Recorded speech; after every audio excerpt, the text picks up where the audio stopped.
नमस्ते, मैं हूँ शीतल सृष्टि सिंह और आप सभी का मेरा सादर प्रणाम। मैं यूएसपी की एक लैंग्वेज स्टूडेंट हूँ और आप सभी का मेरे चैनल पर स्वागत है। आज का हमारा जो विषय है वो है संगीत। जी हाँ व्यूवर्स, संगीत। हमारे जो आज की इंटरव्यूवी है वो है Bhawani Dayal memorial primary school की culture teacher Mrs Karunlata Narayan. Madam ji नमस्ते, कैसे हैं आप? तो बिना विलंब के अब हम इस इंटरव्यू को शुरू करते हैं। तो मैडम, देखा जाए तो संगीत कई प्रकार के होते हैं। तो सबसे पहले मैं आपसे यही पूछना चाहती हूँ कि जब आप शब्द संगीत सुनते हैं तो आपके मन में क्या विचार आता है? बहुत बहुत धन्यवाद। जब मैं संगीत शब्द सुनता हूँ या सुनती हूँ, मेरे जहन में ये आता है जैसे सुर और ताल। हाँ? सुर और ताल का संगम। आप किस तरह के संगीत गाते और सुनना पसंद करते हैं? वैसे तो मुझे कई तरह की संगीत सुनना पसंद है और गाना भी, लेकिन फिलहाल तो मुझे भजन, कीर्तन या जो जिस संगीत में मतलब होता है ना, जिसे आप गाते हैं तो उसका मतलब समझ में आना चाहिए है ना, जो आहिस्ता रहे, जो कानों को सुनने में, जिसे आप बैठे हो ना, जो आहिस्ता आहिस्ता सुन सकते हैं, जबकि मन को शांति प्रदान। जी हाँ। अच्छी बात। आपको इस संगीत के प्रति रुचि कब से और कैसे हुई? मुझे इस संगीत के प्रति रुचि बचपन से ही है, क्योंकि बचपन में जब हम अपनी नानी के घर रहते थे, नानी के साथ रहते थे, तो वहाँ पर जैसे एक ही रेडियो होता था ना, तब उस समय हमारे घर पर इलेक्ट्रिसिटी नहीं थी ना, तो उसमें बैटरी वाला रेडियो होता था, तो वो सब हर वक्त नहीं बजता रहता है ना। तब हम लोग जैसे सांझ को जब बैठते हैं ना, तब नानी जी ऑन करती है, तब हम सब बैठ कर ना, हमारे बहन भाई हम लोग सब बैठ कर सुनते हैं।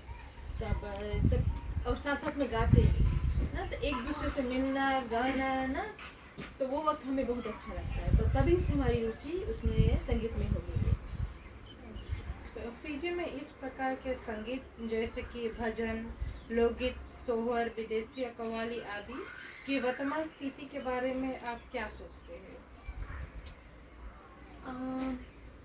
वैसे तो बहुत ही अच्छा है, क्योंकि इन लोगों ने अभी तक हमारे संगीत को संवार कर रखा है, जो कि इंडिया से हमारे पूर्वज लेकर आए थे कई तरह के।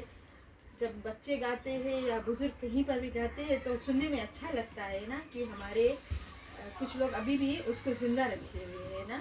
मगर आजकल के कुछ जब सुनते हैं तो जो गाने वाले उनको अपने जहन में रखना चाहिए कि किस तरह के वर्ड्स वो यूज़ करते हैं ना, शब्द, क्योंकि बच्चे वही सुनकर रटने लगते हैं किसी भी तरह के कुछ भी ना।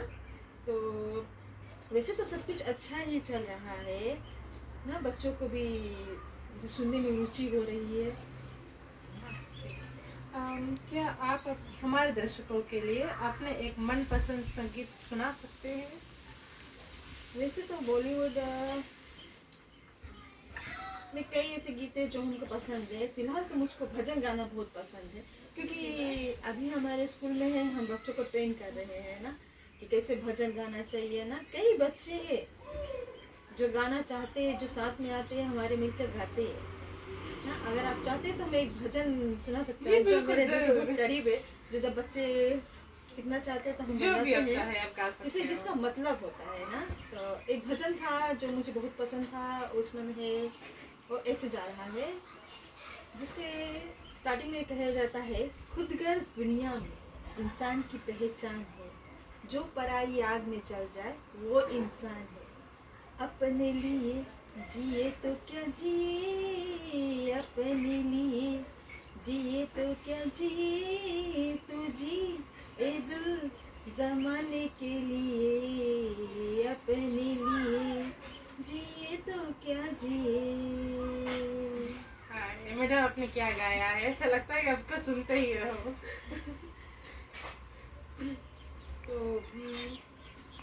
क्या आपको लगता है कि हमारी जो युवा पीढ़ी है इस संगीत में रुचि ले रही है?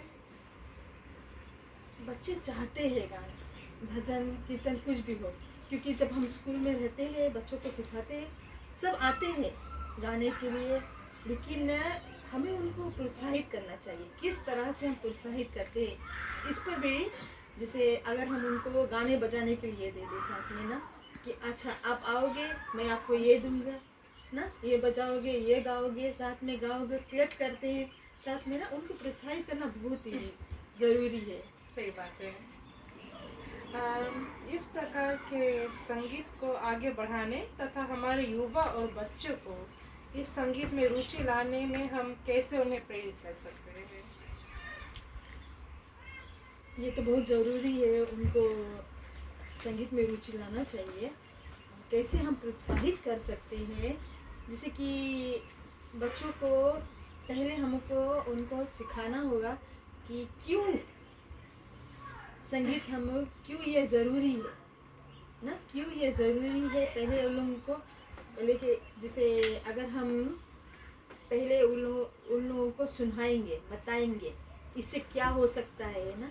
अभी देखिए एक छोटा सा बच्चा अगर वो बाजा बजा कर अगर भजन गा लेता है, कीर्तन गा लेता है ना, अगर 10 लोगों के बीच में अगर वो बैठेगा गाएगा ना, उसके माँ बाप को उसको देख कर कितना प्राउड फील होगा ना जी। तो, और सबको भी देखकर जैसे कि प्रेरणा मिलेगा ना, कि देखो आज उसको वो बच्चा है इतना सब चीज़ कर रहे हैं ना, मैं भी करूँ ना। तो और मुझको ये कहना है कि जो रामायण होता है, सत्संग होता है, हमें चाहिए बच्चों को प्रोत्साहित करना, उनको बुलाना, उनको देना कि आप गाइए ना, आप गाइए, आप बजाइए।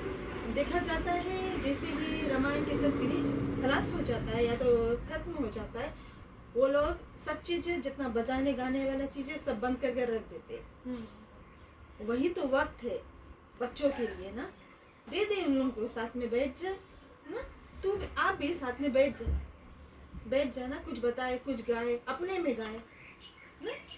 तो ऐसे ही वो लोग को प्रोत्साहित होते हैं कि और आगे चल कर गाए ना। अगर बोलेंगे नहीं ये मत छूना, बाजा मत छूना, ढोलक मत छूना, तो कौन आगे चल के कौन ये सब करेगा, रखा नहीं रह जाएगा ना।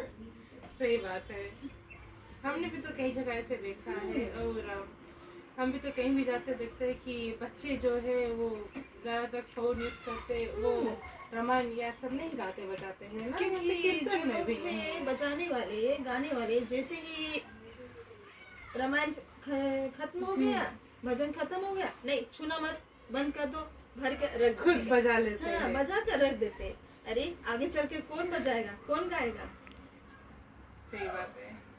तो व्यूवर्स, इसी तरह हम अपने इंटरव्यू के समापन पर आ चुके हैं, और मैं इस समय को निकाल कर मैं सिर्फ अब हमारे जो मैडम जी है उन्हें धन्यवाद देना चाहती हूँ कि उन्होंने अपना बहुमूल्य समय निकाल कर हमें इस इंटरव्यू में शामिल होने के लिए आए हुए हैं। उनके बहुत बहुत धन्यवाद। आशा करते हैं कि इसी तरह हम किसी और मुद्दे पर बात करेंगे, वार्तालाप करेंगे और आपके विचारों को हमारे व्यूवर्स तक पहुँचाएंगे।